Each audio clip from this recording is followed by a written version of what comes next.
Сәлем достар, Let's Cook KZ арнасына қош келдіңіздер. Егер сіздер ауызашарға ерекше жеңіл, дәмді және оңай дайындалатын тамақ іздеген болсаңыздар, онда мен сіздерге осы тағамды жасап көруге кеңес беремін. Бұл кешкі ас 200% сіздің көңіліңізден шықпақ. Ал достар, бисмилля деп бастап, алдын ала жуылған баклажанды видеода көрсетілгендей қалыңдығын орташа етіп турап шығамыз. Баклажанды тым жұқа етіп турап қоймаңыздар достар, себебі кейін ол езіліп, жыртылып қалуы мүмкін, және бұл тамаққа ірілеу, ұзындау баклажанды таңдаған дұрыс. Баклажанды турап болғасын, оларды тереңірек ыдысқа салып, тұздап, салқын суға батырып, 15-20 минутқа осылай қалдырамыз.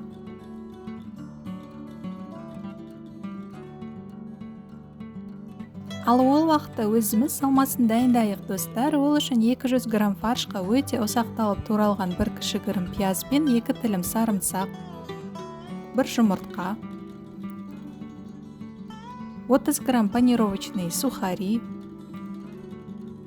1 ас қасық томат пастасын, кішкене ақ желкен және дәміне қарай тұз, қара бұрыш, паприка салып жақсылап араластырамыз.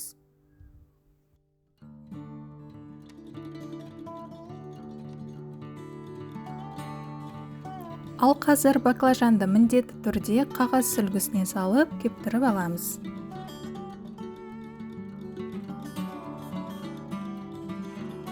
Одан кейін кептірілген баклажанды противенге салып, оның екі жағына да кішкене тұз қосылған сұйық майдан жағып шығуымыз керек. Және баклажандарды алдын ала 210 градус қызып тұрған пеште шамамен 10-15 минуттай жұмсарып, қызарғанша пісіреміз. Немесе достар, баклажандарды духовкада пісірмей-ақ табада қуырып алсаңыздар да болады.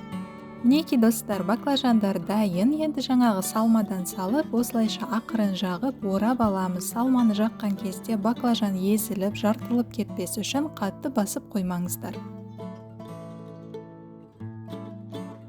Дайын баклажандарды видеода көрсетілгендей формаға орналастырамыз.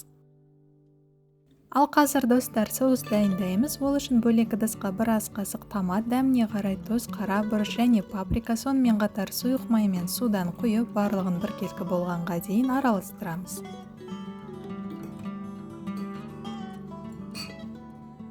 Айтпақшы достар, баклажанның арасына туралған қызанақтан да салып шығуымыз керек. Ал енді жаңағы соусты құйып, баклажанды алдын ала 210 градус қызып тұрған пеште шамамен 30-40 минуттай пісіріп аламыз. Мінекей достар, өте ерекше, өте дәмді, асымыз да дайын болды. Міндетті түрде дайындап көріңіздер, еш өкінбейсіздер. Бұл тағамның қасына өзіңізге ұнайтын кез келген гарнирден салып жей беруге болады. Достар, сіздерге бұл рецепт пайдалы болып, көңілдеріңізден шықты деп сенемін. Менің каналыма қолдауларыңызды көрсетіп, видеоға лайк басып, арнаға тіркеліп, осы видеоның астында комментарий қалдырып кетулеріңізді сұраймын.